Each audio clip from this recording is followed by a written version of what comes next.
Welcome to the Life Refresh Podcast. My name is Ryan Robinson. And if you are looking for a podcast that is designed to uplift, encourage, and revive your heart, mind, and spirit, you're in the right place. Welcome to the journey of becoming the version of you God designed from the foundations of the earth. Hello, we are back again, Life Refresh listeners. We are back. This is me, it's Ryan Robinson, back again with part 2 of Life to Life. We've been just started this session talking about the glory. Now today we're actually going to talk about the messy middle. Uh, Essentially, when we have friends, we have connected with them. We talk about we'll be there at their highest moments. And sometimes we don't have friends that are there in our highest moments. But if we do, God bless it. It's a great thing for us to have those who are with us in the top parts of our game. And again, it's easy for people to show up when you're the number one draft pick, your team is going to the championship, you're getting all the accolades, you're in the front paper, you're doing all these amazing and great things. It's easy for people to follow you when the glory is on you, when the greatness is being expressed. But unfortunately, with the friendships we have, sometimes we can't be our true, authentic selves because we also don't know who's all around us. So if you have a day one that's with you, I gave some examples in the last podcast. So check out the last one before you get to this one because it sets up the stage for everything else. But we're going to talk about the messy middle. Yeah, the messy middle. There are highs and there's lows, but there's also this middle time where you're like, I don't know. I don't know if we should be friends, or your friend may say something peculiar or something that's like, put the Dwayne, the Rock Johnson people's eyebrow up in the air. It's like, whoop, and get your Scooby Doo on and ask questions and like, wow, that was different. But these are the times when your friendship is actually being developed, is being cultivated, is being built up because you're starting to learn the character, the attributes, the tendencies of an individual that you care about deeply. And again, we're going back to the book. We're going to stay in the book of Mark, particularly because there's some things between the glory and the grief that we got to really capture. And there's a lot of things in the middle. So I'm going to pull about maybe 2 or 3 examples really of Jesus, the relationship that he has with the disciples. Now he's amongst the 12 in this point, right? So you start to see Peter, James, and John maybe enter and engage in some kind of conversation, but not at those highs like we talked about in our last podcast. So there's 3 areas I'm going to talk about. And it's important for us to kind of glean on some of these. And one, I want you to kind of put an earmark this, if you will. But I'll tell you when. So first one we're going to talk about, let me provide some context here. And we're going to be talking from Mark chapter 11. We're starting at we'll start at verse 15. I'll go back to verse 12 because there's some things I want to touch on there. But contextually, what's going on is Jesus has continued to do miracles and signs and wonders amongst people. He has delivered a young boy of an unclean spirit. He has healed blind eyes. He's done incredible things so far after we've seen what we talked about in Mark chapter 9. But at this point, he's entering into Jerusalem, which Jerusalem is the time by which, an area really, by which he is going to be crucified in front of individuals and people that are there. But when he arrives there, there's a couple of things that take place, but I'm going to pull out a couple of these. And one of them is cleaning the temple.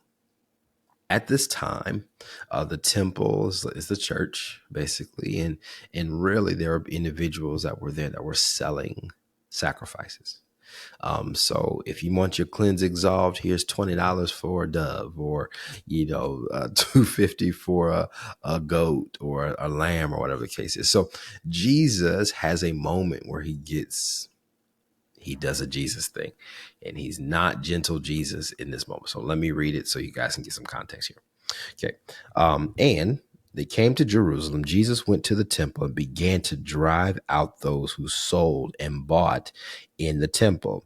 And he overturned tables of money changers and the seats of those who sold doves.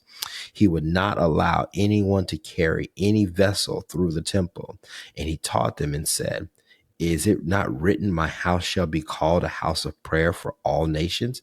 But you have made it a den of thieves.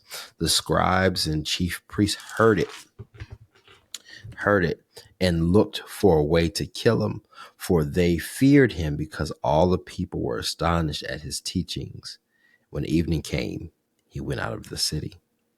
Okay, so I this is one one messy middle attribute, that you have to have friends that are with you when you are getting angry. These are things and attributes that people don't attribute to Jesus at all. Jesus was pretty straightforward. He was pretty gangster when it came to communicating effectively the truth. Okay. And the thing is, it's okay to be angry. And this is the thing. I want people to understand this.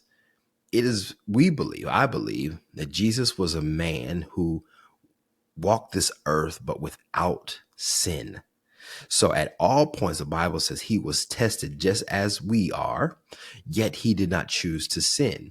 Therefore, anger expressed in this moment was not a sin. So he's basically saying, if you're angry and you have a righteous anger that is rooted in something that is distasteful to what you feel is right, or actually what is right, not what you feel is right. Let me correct that, because that can be subjective, because most people think that they're right. And because they think they're right, they think they can take action. There's some things that have happened in our past and in our history where people thought that they were right and did something completely wrong to individuals and people. So let me correct that.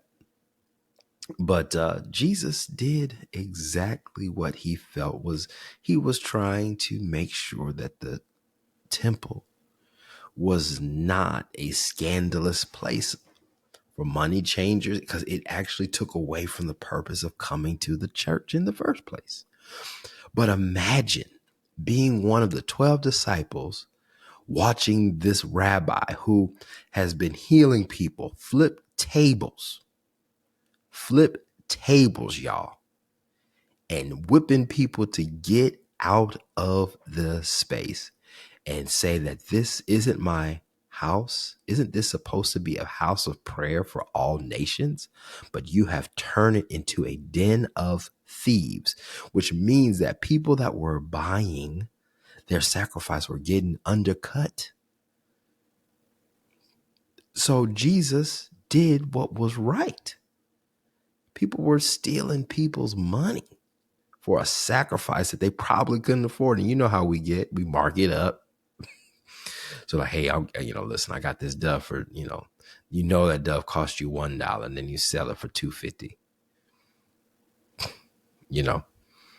But the thing is, what's important about the sacrifice is that the sacrifice was a representation of an individual's ability to make atonement for their sins at the time. So the thing is, if depending on where you were economically, you could own the cheapest sacrifice you can get was a dove. Okay. Because you had lambs, you had goats, you had, oxes, I believe. But that's like, if you had big livestock, it's because you had a lot of money. But what God was able to do was he was able to meet people at their socioeconomic status. So if you're able to get a dove, you can have the dove be a sacrifice unto God. And the thing is, these people were taking advantage of those who didn't have the means to pay for something that was more expensive. So Jesus was like, no, you ain't going to take advantage of these people. Now, the thing is, you're sitting back as a friend watching your boy go in here and flip the tables and saying these things. I'm like, okay, that's kind of I don't know what to really do with that. And, when you start messing with people's money, People start acting funny. And as you can see, the word says the scribes and the chief priests wanted to find a way to kill him because he disrupted what was, at this point, it seems like a thriving business for the church. So you got to be okay with your friend having a rights of in many cases, a true north of what they feel is right, and be able to stand by. And that's messy.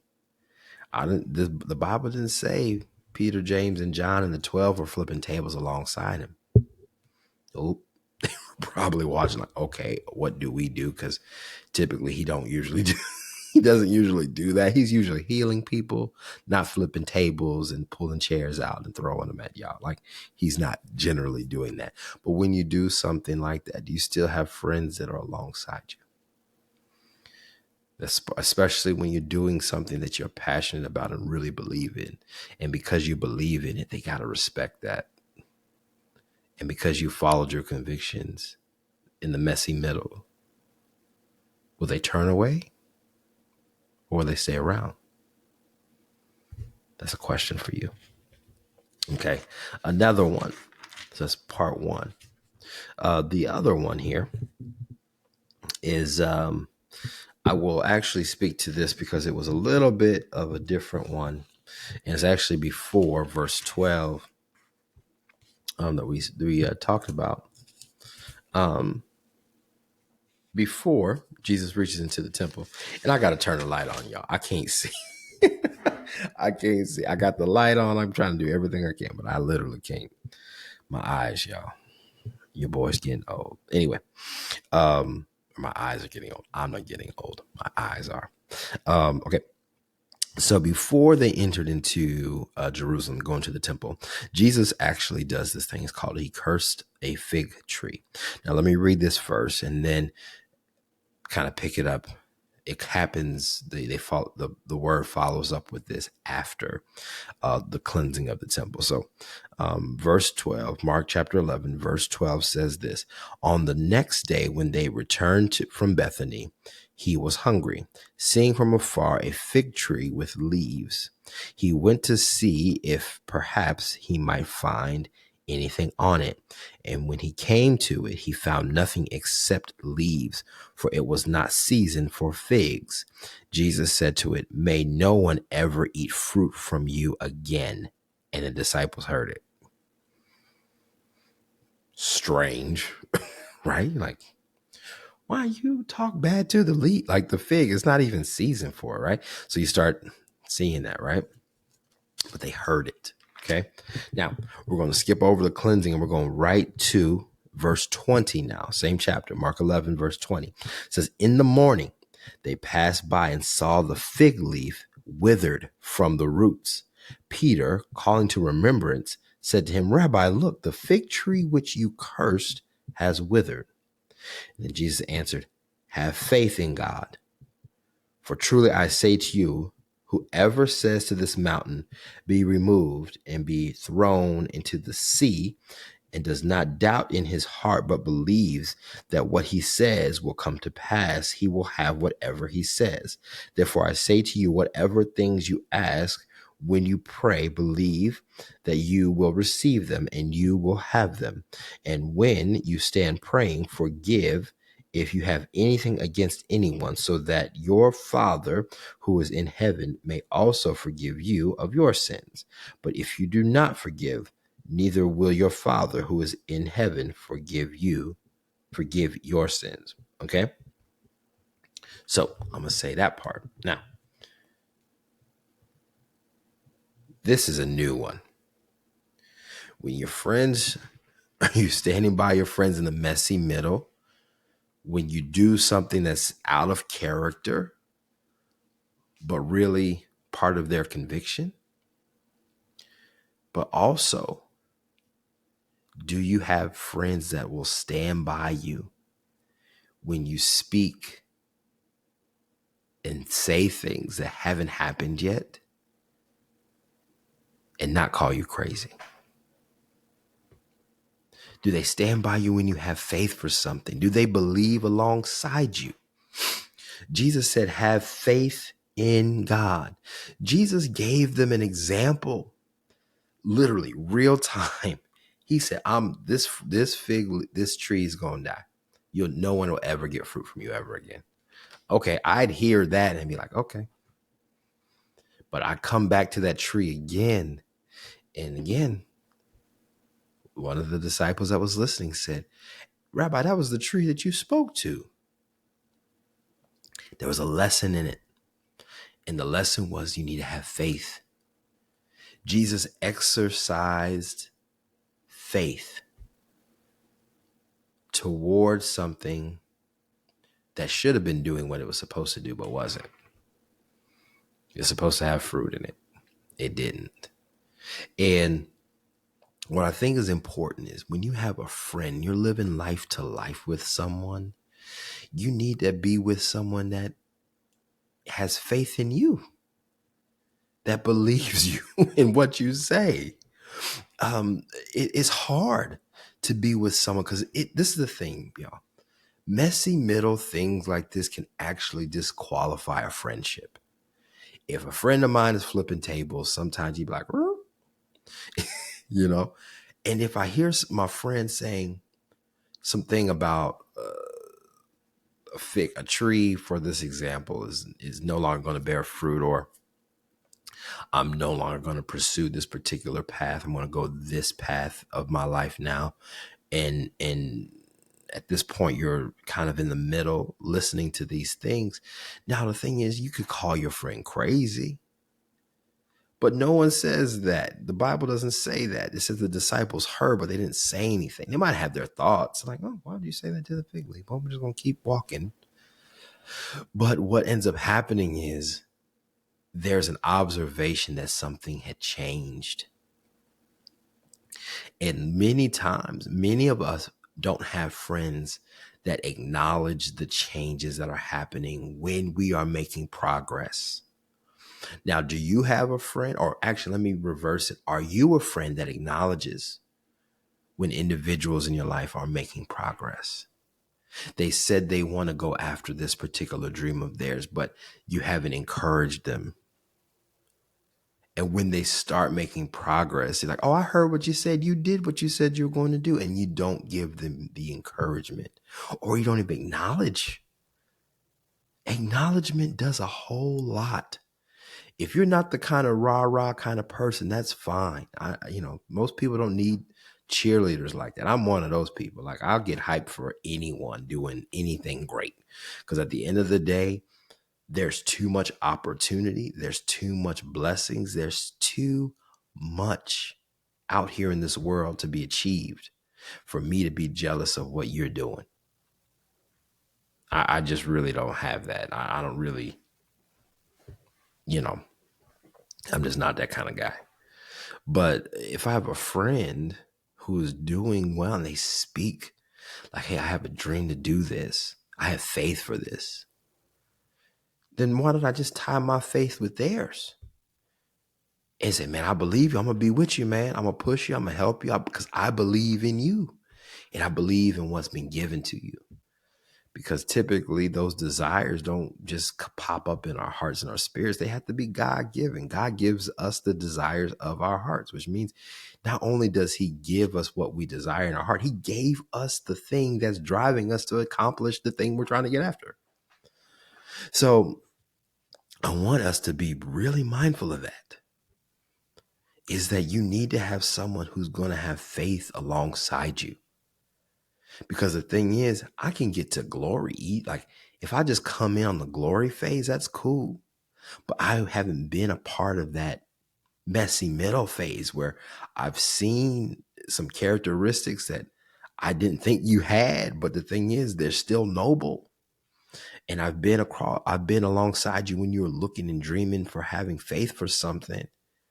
And I hadn't seen it come to pass yet. But things happen in the middle. The things happen, and then I come back to it, and then what you said actually happened.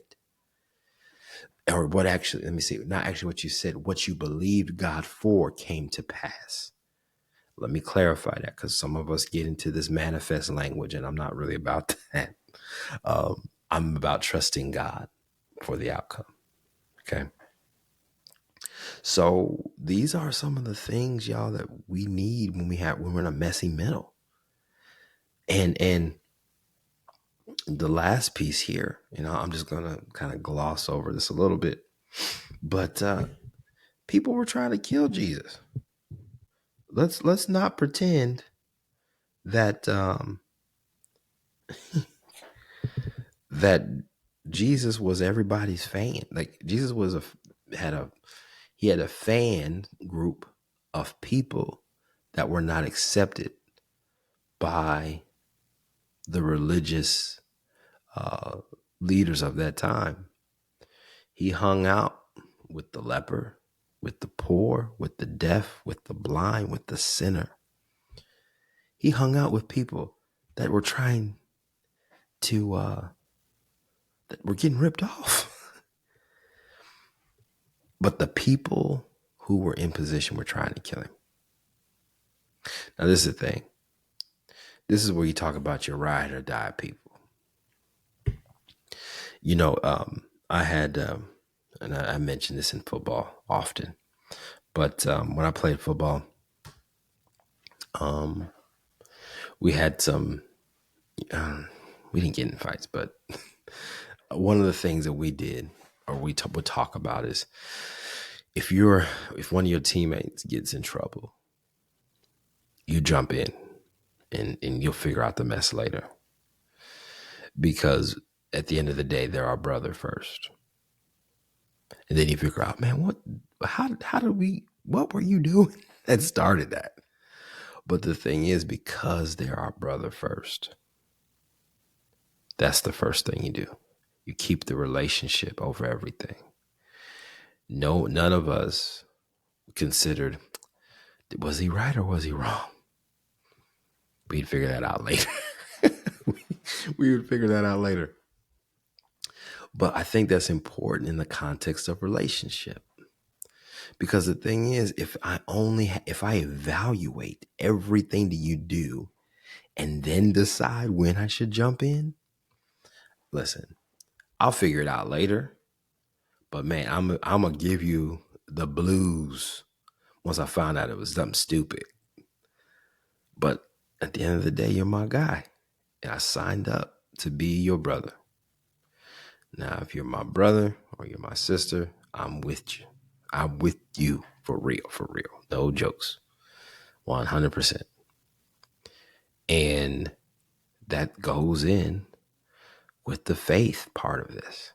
It goes in with, even when you're out of character, quote unquote, out of character, but you're being yourself, especially when there's an injustice being done. Are you going to be there? If it makes you uncomfortable, are you still going to be my boy? Are you still going to be my homie? You're still going to be my friend? And again, I'm going to ask the question to you, listener. Will you still be a friend? Will you still be there to help push someone to their dream? Will you, even if it makes you feel uncomfortable, will you still be there for them? Again, following Jesus was hard.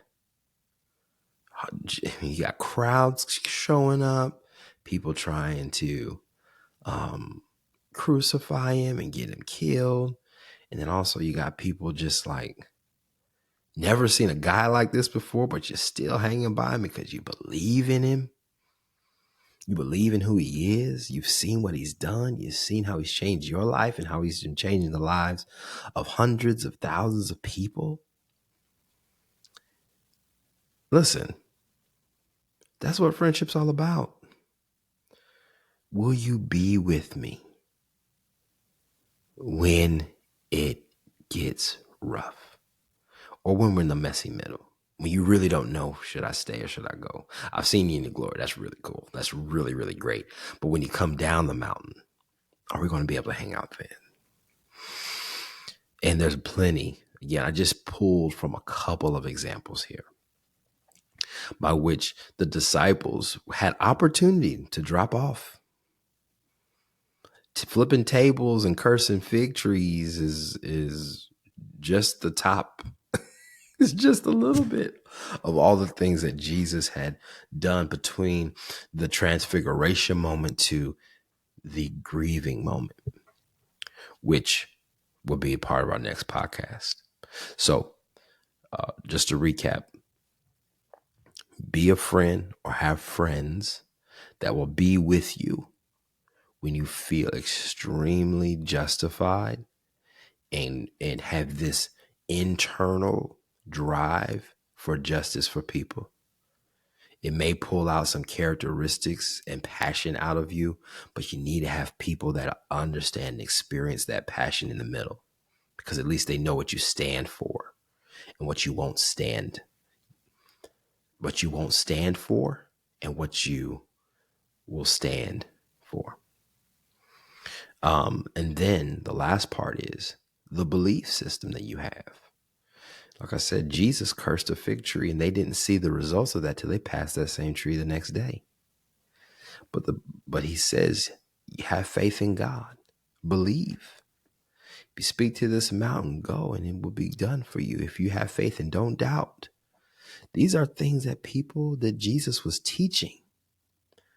But if you have a friend who has a faith dream that's bigger than them, that you don't even know how they're going to get there, will you have the courage to believe alongside with them? Will you be the friend to do that for someone? But also make sure you have friends that will have enough faith in you and what God's given you to cultivate, that they believe you and they'll walk alongside you. They don't have to be there, but they'll also be there to observe when you make progress in that dream.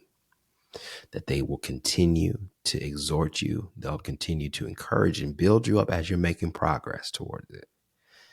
Those are the kind of friends you need in the messy middle, especially when you're misunderstood. All right.